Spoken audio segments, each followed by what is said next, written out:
ফেরাউন তখন নিঃস্ব দেউলিয়া, ঋণে জর্জরিত। ঋণ পরিশোধ করার ভয়ে ঘরের মধ্যে লুকিয়ে পড়ে। অতএব একে একে পাওনাদার ফেরাউনের বাড়িতে আসতে থাকে। ফেরাউন ছিল খুবই চতুর এবং প্রতারক। শুধু প্রতারক নয়, বাটপার। তাই সে ঘরের মধ্যে থাকলেও ঘরের দরজাটা খোলা রাখত, যাতে পাওনাদার বুঝতে পারে বাড়িতে কেউ নেই। দিনের পর দিন এভাবেই পাওনাদার সেখানে আসে, কিন্তু ফেরাউনের দেখা না পেয়ে তারা ফিরে যায়। ফেরাউন একা একা ভাবতে থাকে, এভাবে আর কতদিন নিজেকে লুকিয়ে রাখবো, নিজেকে প্রতিষ্ঠিত করতেই হবে।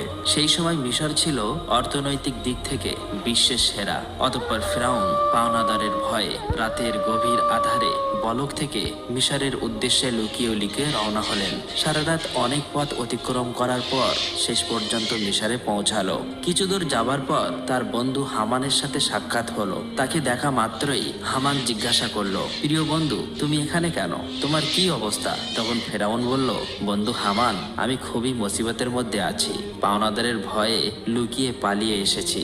আমি একেবারে নিঃস্ব, চারিদিকে ঋণে জর্জরিত। এখন আমার কোনো একটা কাজের প্রয়োজন। তখন হামান বলল, ফেরাউন, আমারও একই অবস্থা, আমার একটা কাজের প্রয়োজন। অতঃপর ফেরাউন ও হামান কাজের সন্ধানে বেরিয়ে পড়লেন। কিছু পথ অতিক্রম করার পর তারা ক্ষুধায় এবং তৃষ্ণায় কাতর হয়ে পড়েছিল। দূরে লক্ষ্য করে দেখলো একটি লোক তরমুজ খেতে তরমুজ কাটার কাজ করছে। তখন ফেরাউন ও হামান ধীরে ধীরে সেই তরমুজ ক্ষেতের সামনে গিয়ে বলল, চাচা যান, আমরা খুবই ক্ষুধার্ত, আমাদের কিছু তরমুজ খেতে দেবেন? এই কথা শোনা মাত্র লোকটি তাদের তরমুজ খেতে দিল। তারা পেট ভরে তরমুজ খেয়ে তৃপ্তি পেল। তারপর ওই তরমুজ ক্ষেতের মালিক তাদেরকে জিজ্ঞেস করলো, তোমাদের তো আগে কখনো দেখিনি, তোমরা কে আর কোথা থেকে আসছো? তখন ফেরাউন বলল, আমরা ভিন দেশি, বলক থেকে আসছি কাজের জন্য। তরমুজ ক্ষেতের মালিক ভাবলো তারও কাজের লোক দরকার, তাই সে তাদেরকে বলল, তোমরা কি আমার কাছে কাজ করবে? হামান বলল, অবশ্যই কাজ করব। তখন তরমুজ ক্ষেতের মালিক বলল, আমার কাছে কাজ করতে হলে সৎভাবে কাজ করতে হবে, চুরি করা যাবে না। ফেরাউন ছিল প্রতারক, তাই সে চালাকি করে বলল, আমি জীবনে কখনো মিথ্যা বলিনি, আর চুরি তো দূরের কথা। এইভাবে বিভিন্ন চালাকি পন্থা অবলম্বন করে ফেরাউন ও তার বন্ধু হামান তরমুজ ক্ষেতের মালিকের মন জয় করে, কাজে নিযুক্ত হলো। পরের দিন থেকে ফেরাউন ও হামান তরমুজ নিয়ে বাজারে যায়। বাজার থেকে তরমুজগুলো বেশি দামে বিক্রি করে মালিকের কাছে বেশি লাভ দেখায়। এভাবেই আরো বেশি মালিকের মন জয় করে নেয়। বেশ কিছুদিন অতিবাহিত হয়ে গেল।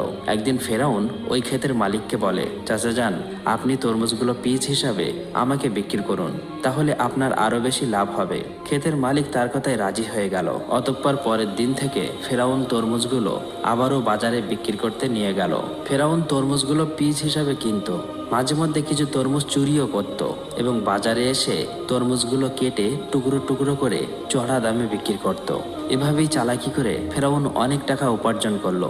একদিন রাতে ফেরাউন তার বন্ধুকে বলল, হামান, এভাবেই যদি আমরা শুধু তরমুজ বিক্রি করি তাহলে জীবনে কিছুই করতে পারবো না, আমাদের অন্য কিছু করতে হবে। সেই সময় ঘটে যায় এক চমৎকার ঘটনা।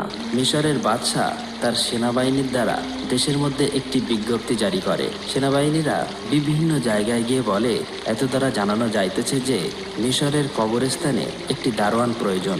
যদি কোনো ব্যক্তি এই চাকরি করতে ইচ্ছুক হও তাহলে সে যেন অতি সত্বর মিশরের বাদশার দরবারে যোগাযোগ করে। এই কথা বলে সেনাবাহিনীরা সেখান থেকে চলে গেল। এই সমস্ত কথা প্রত্যক্ষ পরোক্ষভাবে শ্রবণ করার পর ফেরাউন তার বন্ধুকে বলল, হামান, চলো আমরা রাজ দরবারে যাই। হামান বলল, আমার মনে হয় এটা সম্ভব হবে না। তখন ফেরাউন বলল, এই কাজ হাতছাড়া করা যাবে না, চলো আমরা একবার চেষ্টা করি। অতঃপর ফেরাউন ও হামান দেরি না করে সাথে সাথে মিশরের রাজদরবারে হাজির হলো। মিশরের বাদশাহ তাদেরকে জিজ্ঞেস করলো, তোমরা কে আর কি চাও? তখন ফেরাউন করজোরে অনুরোধ করে বলল, আমি মুসাফির, ভিন দেশ থেকে এসেছি, আমি খুবই অভাবী। আমি শুনেছি আপনি কবরস্থানের দারোয়ান নিযুক্ত করবেন, তাই দয়া করে আমাকে যদি এই চাকরিটা দিতেন আপনার কাছে চিরকৃতজ্ঞ থাকতাম। মিশরের বাদশাহ ফেরাউনকে দেখে মনে মনে ভাবলো, তার তো শরীর স্বাস্থ্য ভালো, চেহারাও ভালো, মনে হয় সে পারবে। এই ভেবে ফেরাউনকে কবরস্থানের দারোয়ানের চাকরিতে নিযুক্ত করলো। পরের দিন থেকে ফেরাউন মিশরের কবরস্থানে দারোয়ানের চাকুরিতে নিযুক্ত হলো। দিনরাত ফেরাউন কবরস্থানের সামনে দাঁড়িয়ে দাঁড়িয়ে থাকে, আর পাশেই একটি ছোট্ট ঘরে তার বন্ধু হামান ও ফেরাউন একসাথে বসবাস করে। একদিন রাতে কয়েকজন লোক একটি মৃত লাশকে দাফন করতে আসলো, কিন্তু ফেরাউন তাদেরকে বাধা দিল, কবরস্থানে ঢুকতে দিল না। তখন তারা বলল, কি ব্যাপার, আপনি লাশ দাফন করতে বাধা দিচ্ছেন কেন? আসলে ফেরাউন ছিল প্রতারক এবং বাটপার, তাই সে চালাকি করে বলল, আপনারা কি শোনেননি মিশরের বাদশাহ নতুন আইন করেছে, মৃত লাশকে দাফন করতে হলে 1 স্বর্ণ মুদ্রা দিতে হবে। এই লোকগুলো ফেরাউনের কথা বিশ্বাস করে নেয় এবং তাকে 1 মুদ্রা দিয়ে লাশ দাফন করে। এভাবেই প্রচার হয়ে যায় যে একটি লাশ দাফন করতে হলে 1 স্বর্ণ মুদ্রা দিতে হবে। এভাবেই ফেরাউন প্রতারণা করে অনেক টাকা উপার্জন করে। সেই সময় ঘটে যায় আজব ঘটনা। মিশরে সেই সময় আল্লাহর গজব শুরু হয়। চারিদিকে কলেরা, বসন্ত রোগে প্রচুর মানুষ মারা যেতে থাকে। অতঃপর কিছু লোক মৃত লাশকে দাফন করার জন্য কবরস্থানে আসলো। তখন ফেরাউন আরো চালাকি করে বলল, মিশরের বাদশাহ নতুন আইন করেছে, যদি কোনো ব্যক্তি কলেরা বসন্ত থেকে মারা যায় তাহলে 2 স্বর্ণ মুদ্রা দিয়ে তবেই তাকে এই কবরস্থানে দাফন করতে পারবে। ফেরাউন প্রতারণা করে সবার কাছ থেকে স্বর্ণ মুদ্রা নিয়ে অনেক টাকা উপার্জন করলো। এভাবেই সেই বছর অতিবাহিত হয়ে গেল। এরপর ফেরাউন তার বন্ধুকে বলল, হামান, এই দেখো 2 বস্তা টাকা উপার্জন করেছি, কিন্তু এগুলো আমরা মিশরের বাদশার নিকট নিয়ে যাব। এই কথা শুনে হামান যেন চমকে গেল। সে বলল, ফেরাউন, তোমার কি মাথা খারাপ হয়ে গিয়েছে? যে টাকার জন্য এত কষ্ট করলে, সবার থেকে প্রতারণা করলে, আর শেষ পর্যন্ত কিনা সেই টাকাগুলো বাদশাকে